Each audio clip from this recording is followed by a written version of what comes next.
محترم سامعین و ناظرین کرام، آپ دیکھ رہے ہیں آپ کا اپنا پسندیدہ چینل اردو لٹریچر۔ آپ سبھی کا آپ کے چینل پہ خیر مقدم ہے۔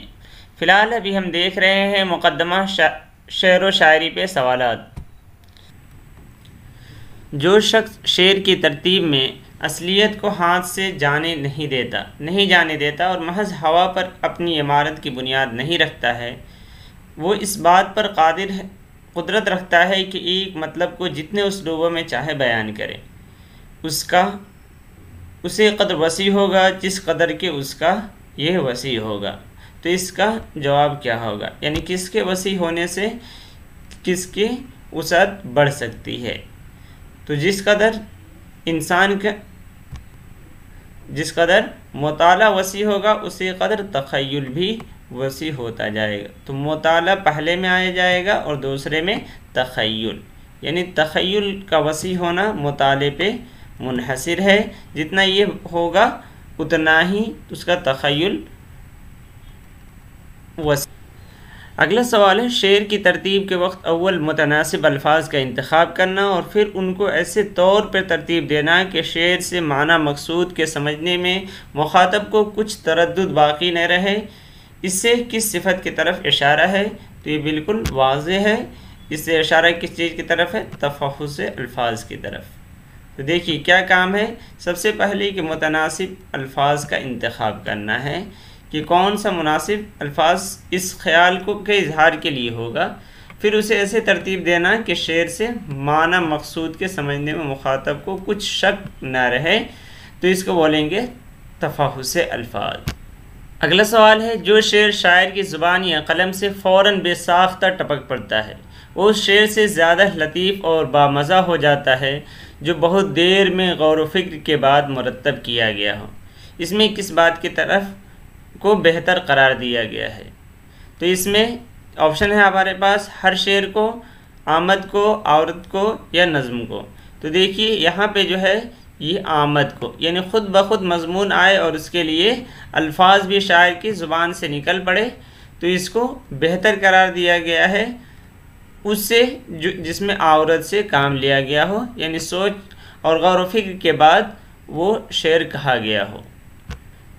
لیکن کیا حالی کے نزدیک بھی آمد ہی بہتر ہے یا عورت؟ تو جیسا کہ انہوں نے یہ لفظ کہا ہے تفحص الفاظ، یعنی شاعری کے لیے جو شرط قرار دی ہے تفحص الفاظ، تو اس سے واضح ہے کہ وہ آمد کو نہیں بلکہ عورت کو بہتر قرار دیتے ہیں، بہتر سمجھتے ہیں، ورنہ پھر تفحص الفاظ کی جو شرط ہے وہ شاعر کے لیے یا شاعری کے لیے لازم قرار نہیں دیتے۔ تو حالی کے نزدیک کیا بہتر ہے؟ عورت بہتر ہے۔ عورت میں کیا کرنا ہے؟ تو وہ جہاں پہ آپ نے دیکھا کہ تفحص الفاظ کسے کہتے ہیں، یعنی مناسب الفاظ کا انتخاب کرنا، پھر اسے عمدہ ترتیب میں ڈھالنا تاکہ سامع اچھی طرح سے سننے والا اس سے اثر لے سکے، تو اسے بولیں گے عورت۔ اور آمد بے ساختہ کوئی مضمون آیا اور اس سے متعلق الفاظ آ گئے اور اس طرح شعر تیار ہو گیا تو اس کو آمد کہیں گے۔ ہاں، تو حالی کیا لکھ رہے ہیں؟ مستثنی حالتوں کے سوا ہمیشہ وہی شعر زیادہ مقبول، زیادہ لطیف، زیادہ بامزہ، زیادہ سنجیدہ اور زیادہ مؤثر ہوتا ہے جو کمال غور و فکر کے بعد مرتب کیا گیا ہو۔ تو ابھی بتایا کہ غور و فکر کرنے کے بعد اگر اسے الفاظ کا جامع پہنایا جاتا ہے تو اسے عورت کہتے ہیں۔ تو اس سے حالی کس بات کی طرف اشارہ کر رہے ہیں؟ عورت کی طرف، اور آمد کا اوپر کر چکے ہیں جہاں پہ تفحص الفاظ کا ذکر آیا ہے۔ اگلا سوال ہے آپ کے اسکرین پہ، جب شعر سر انجام ہو جائے تو اس پر بار بار نظر ڈالنی چاہیے اور جہاں تک ہو سکے اس میں خوب تنقیح و تہذیب کرنی چاہیے۔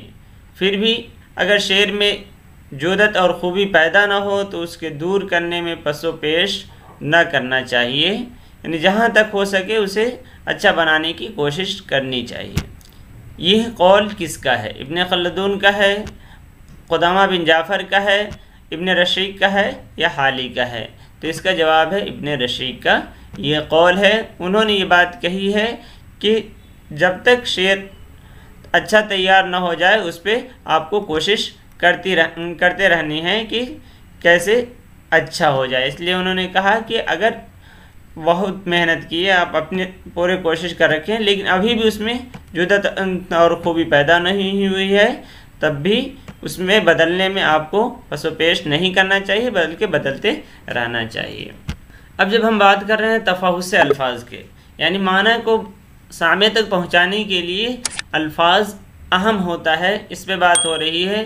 تو اب اس سے متعلق کہ معنی اصل ہے یا یہ کہ الفاظ اصل ہے، تو ابن خلدون کیا ہے؟ ابن خلدون جو مانتے ہیں وہ الفاظ کو اصل مانتے ہیں کہ الفاظ عمدہ ہے، تو اگر مضمون جو اس میں پرویا گیا ہے اگر اس میں کمی بھی ہے تب بھی چلے گا، اس لیے کہ جو غنائیت آتی ہے وہ ان الفاظ سے ہی آتی ہے۔ اگلا سوال ہے آپ کی اسکرین پہ، ابن خلدون الفاظ کو کس سے تشبیہ دیتے ہیں؟ پیالہ، وسیلہ، پانی، دودھ۔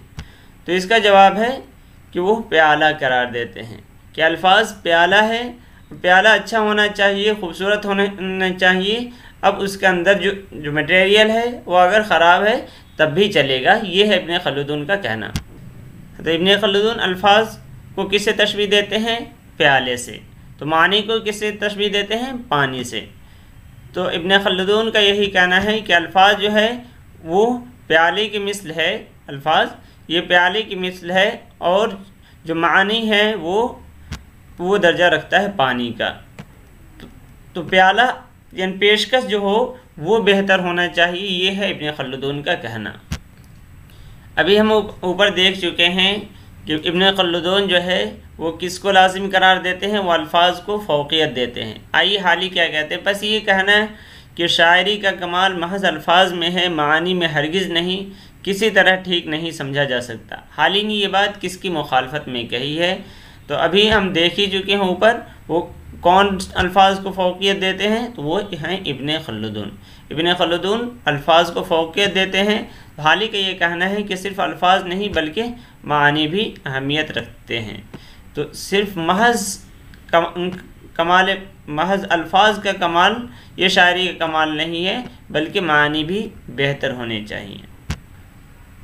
اگلا سوال ہے، شاعر کو اعلیٰ طبقہ کے شعراء کا کلام یاد ہونا چاہیے تاکہ وہ اپنے شعر کی بنیاد اس منوال پر رکھے، یعنی اس بنیاد پر، اس ڈھانچے پہ رکھ سکے۔ یہ کس کا قول ہے؟ ابن رشید، قدامہ بن جعفر، ابن خلدون یا ملٹن؟ کس کا یہ قول ہے؟ کس نے کہا ہے کہ جو اعلیٰ طبقے کے شعراء ہیں ان کے کلام یاد ہونے چاہیے؟ تو یہ ہے ابن رشید نے کہہ رکھی ہے کہ وہ اگر آپ کو یاد ہے تو اسی کے ڈھانچے پہ، اسی کے وزن پہ آپ شعر کہہ سکتے ہیں۔ اگلا سوال ہے، بعضوں کی رائے یہ ہے کہ ایک بار اساتذہ کے کلام پر تفصیلی نظر ڈال کر اس کو صفحہ خاطر سے محو کر دینا چاہیے۔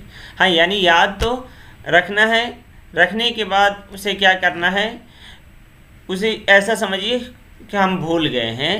یہ بات کس نے کہی ہے؟ تو یہ بھی بات ابن رشید نے کہی، یعنی یاد کر لیجئے۔ اب ایک بار یاد جب آپ کر لیں گے تو وہ آپ کے پاس محفوظ ہے، وہ آپ کے تحت شعور میں وہ چیز موجود ہے، جب بھی آپ شعر کہیں گے تو وہ ذہن دماغ خود ہی اپنے ذہن میں لا لے گا۔ یہ رہا اس ویڈیو کا آخری سوال، جس میں شاعری کے جو 3 شرطیں ہیں وہ تمام کے تمام مکمل ہوتی ہے۔ آئیے دیکھتے ہیں۔ شاعر کے لیے نیچر کا خزانہ ہر وقت کھلا ہوا ہے، اور کس کام کے لیے؟ اس کی اصلی غذا کی کچھ کمی نہیں ہے۔ شاعر کے لیے نیچر کا جو خزانہ ہے وہ کھلا ہوا ہے، ایسا نہیں کہ مواد کی کمی پڑے گی، وہ مواد یہاں سے نیچر سے لے سکتا ہے، فطرت سے لے سکتا ہے۔ تو یہ کس کے بارے میں کہیں گے؟ مطالعے کے لیے یا منظر کشی کے لیے؟ کس کے لیے اس کی اصلی غذا کی کچھ کمی نہیں ہے؟ تو یہ ہے قوت متخیلہ، جہاں سے یہ نیچر سے یہ اپنی غذا حاصل کرتی ہے یہ قوت، تو وہ اس کے لیے موجود ہے۔ تو یہاں پہ جو فل اپ ہوگی یہی اسی کو کہیں گے۔ تو اس طرح ہمیں تینوں مکمل ہو گئے، یعنی قوت متخیلہ، مطالعہ کائنات اور تفحص الفاظ کس کو کیا کہتے ہیں، اور حالی نے اس سے کیا مراد لیا ہے، یہ آپ کو سمجھ میں آنا چاہیے۔